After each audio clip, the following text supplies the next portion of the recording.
me parece interesante que incluso en esta última presentación volvemos a oír que las preguntas de Francisco se dirigen también hacia la importancia del espacio y el rol del espacio en los temas de inclusión social. Francisco también resalta la importancia de la investigación para informar el proceso de tomas de decisiones, para tal vez cambiar ideas o perspectivas que han sido tradicionalmente aceptadas como ciertas y sobre todo para proponer soluciones alternativas y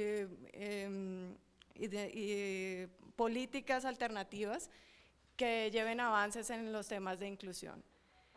De las preguntas de Francisco, quisiera rápidamente hacer un rápido resumen para que en el momento de la discusión tengamos las reacciones del público a los dos casos que presentaron Beatriz y Vivian al principio, pero también que obtengamos las reacciones del público a las preguntas que plantea Francisco. Francisco, yo veo plantea preguntas que nacen de preguntas de política y preguntas que nacen desde una perspectiva académica. De las preguntas de política, las dos que veo son ¿por qué rechazar el apoyo a lugares y concentrarse solamente en el apoyo a individuos? La otra pregunta que hacía Francisco es sobre el tema de gentrificación. Podemos pensar en los procesos que están pasando en Latinoamérica, en vez de un problema, pensar en estos como una oportunidad y pensar en políticas de regularización de barrios como una forma de incentivar los procesos de inclusión social en nuestras ciudades latinoamericanas. Y preguntas que son más del tipo académico, pero que también son importantes a la hora de informar las políticas. Y estas dos preguntas eran: ¿cuál es la relación de causalidad entre segregación y deterioro social? Y cómo puede identificar esta relación de causalidad las políticas. Y finalmente, ¿cómo podemos evaluar los incentivos y las normas que se diseñan para aumentar, mejorar la inclusión social en nuestras ciudades? Entonces, si tenemos preguntas o algunas reacciones a las presentaciones del público, quisiera abrir a la discusión ahora.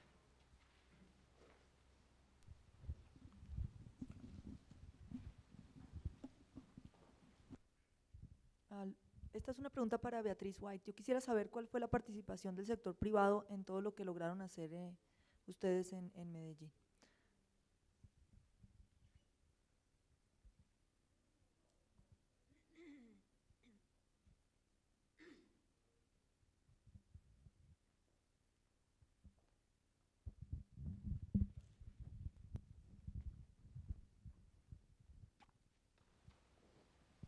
Hola. Tenemos por un lado el tema que plantea Francisco, y es un poco que todavía tenemos un alto grado de desconocimiento sobre el rol de la localización en la exclusión, ¿cierto? Pero por otro lado también tenemos claro que la intervención a través de localización, por ejemplo, en los casos que se presentan, es un motor de inclusión. Entonces, pareciera como una cosa contradictoria, ¿cierto? O sea, ¿desconocemos o no desconocemos el rol de la localización en la inclusión social? Eso es como una pregunta y que después tiene que ir atado a las implicaciones de política pública. ¿Cuáles son? Y es, ¿cuál es la intervención, cuál es el brazo que tiene la administración local para generar inclusión? Por excelencia va a ser la inversión, ¿cierto? En los dos casos que presentan, es dónde va a poner su inversión en parques o lo que quiera hacer para estos procesos.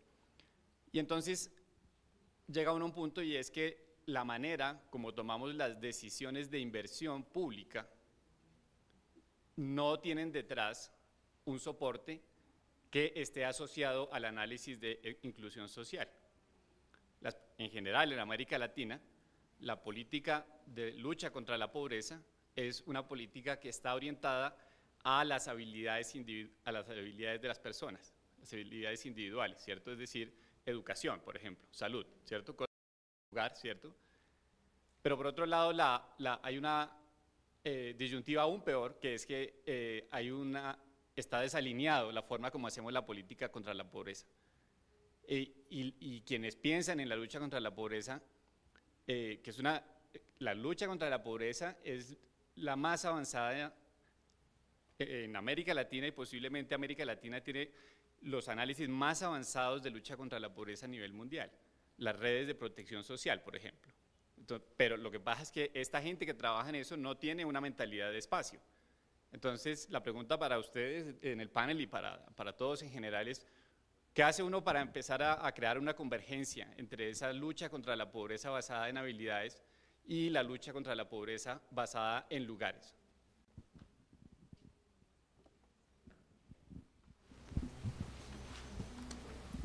Por allá hay una Tenemos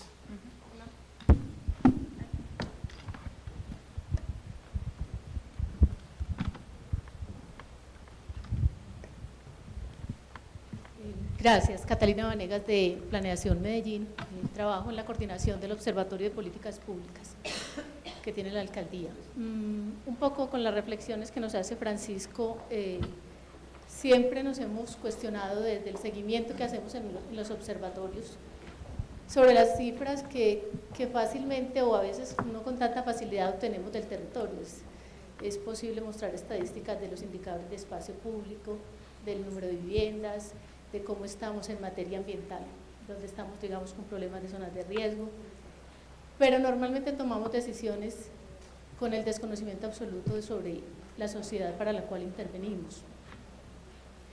Nosotros en Medellín, por ejemplo, hemos reconocido desde el observatorio que se interviene desde lo público, tal como lo muestra Beatriz con la experiencia de los PUBI, se interviene desde el mercado formal, que pueden ser intervenciones como nos muestran la de Cali, pero como también en la producción, digamos, inmobiliaria del mercado formal. Pero hay un actor en nuestras ciudades donde prevalece la violencia, que es muy importante y desconocido, que es aquel actor que controla sectores de la ciudad, que está decidiendo sobre el desplazamiento intraurbano, que está jalonando procesos de desplazamiento y que está casi que decidiendo sobre las intervenciones que está haciendo el público y el privado. Ese actor es el que conoce mejor la sociedad para la cual está tomando esas decisiones. Desde la institucionalidad tenemos grandes falencias en cifras de la sociedad. Nosotros tenemos escaso acceso, digamos, como gobierno local, a simplemente saber cuánta población hay, hombres y mujeres, al ritmo que van los censos que practica el DANE. Ustedes saben muy bien cada cuánto se hace un censo en Colombia. A los gobiernos locales, Medellín particularmente acaba de hacer un esfuerzo haciendo una inversión con el DANE para saber por comunas, unos territorios más pequeños, cómo estaba, digamos, esa población en número, en características de hombres y mujeres, para poder tratar de intervenir con un poquito de mayor conocimiento sobre la sociedad que queremos transformar. Entonces, digamos que es importante, sí, la inversión en el lugar y saber que eso va a promover la transformación de la sociedad, pero también es muy importante en estas decisiones que haya intervención de múltiples disciplinas para conocer desde lo social cuáles son las características de la población que se está moviendo mucho por el territorio, que se está, cuando un alcalde llega y formula su plan para los 4 años, está trabajando con unos diagnósticos que se desactualizan rápidamente, o sea, un déficit de vivienda se desactualiza rápidamente con el tema de desplazamiento. El tener categoría de desplazado es tener, digamos, una carta abierta de privilegio para que los municipios tengan la responsabilidad de atender esta población. Entonces, es muy importante que el tema de conocer cifras sobre la sociedad que intervenimos y poder medir esté considerado en la plataforma que se está planteando como un tema de evaluación de política pública. Yo diría que todo este conocimiento que nos podemos compartir está fundamentado en la evaluación que hagamos de estos procesos de intervención desde el gobierno local. Gracias. Creo que había otra pregunta atrás y ya después pasamos a... ¿Tenemos tiempo para dos preguntas? Sí. ¿O una? Entonces, fue una que estaba atrás.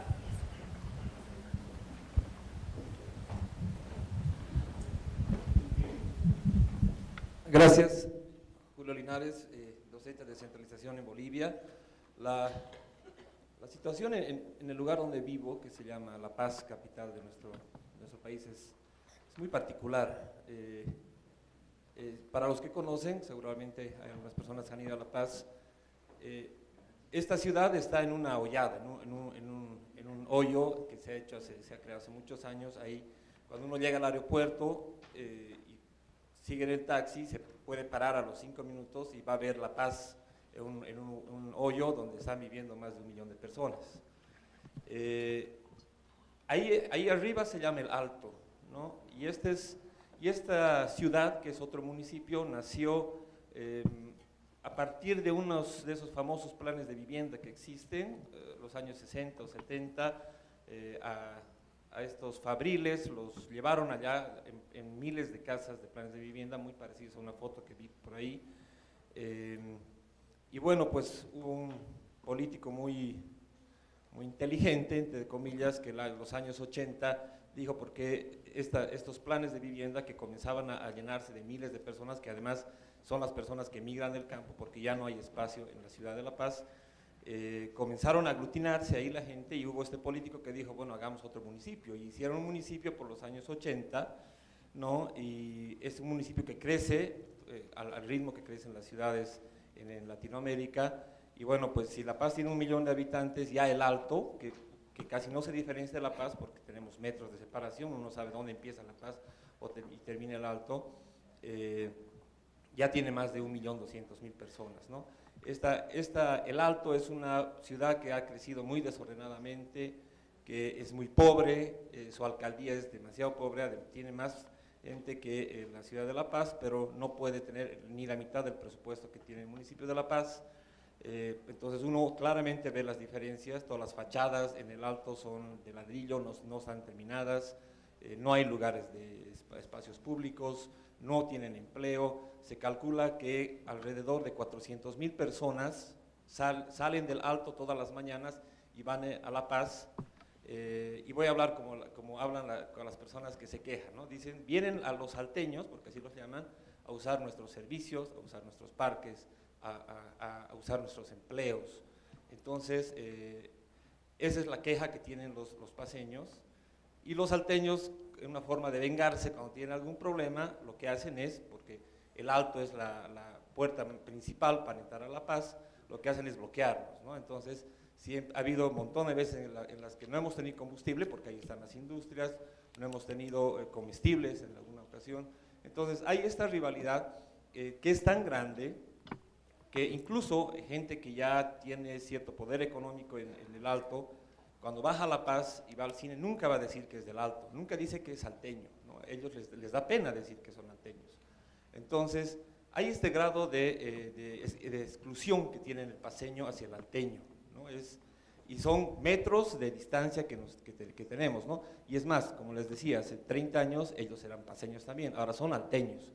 Entonces, hay este grado de exclusión bien interesante en estas dos ciudades muy cercanas, en las que no se han podido solucionar. Ha habido muchos intentos de crear un área metropolitana, y por eso va mi pregunta: ¿cómo se ha concebido esta área metropolitana en Medellín? Pues claro, aparte que hay diferencias políticas, porque siempre la gente que vota en La Paz es muy diferente a la gente que tiene otra gente que vota en El Alto, entonces siempre los alcaldes son de diferente tendencia. Entonces hay esta diferencia de no poder concebir un área metropolitana, ¿no? La área metropolitana en Bolivia, o las 3 áreas metropolitanas que hay en Bolivia, solo se conciben como un espacio geográfico denominativo, no hay una forma en la que se pueda tener como una unidad de planificación y además de ejecución, ¿no? Se ha intentado, ha habido varias reuniones,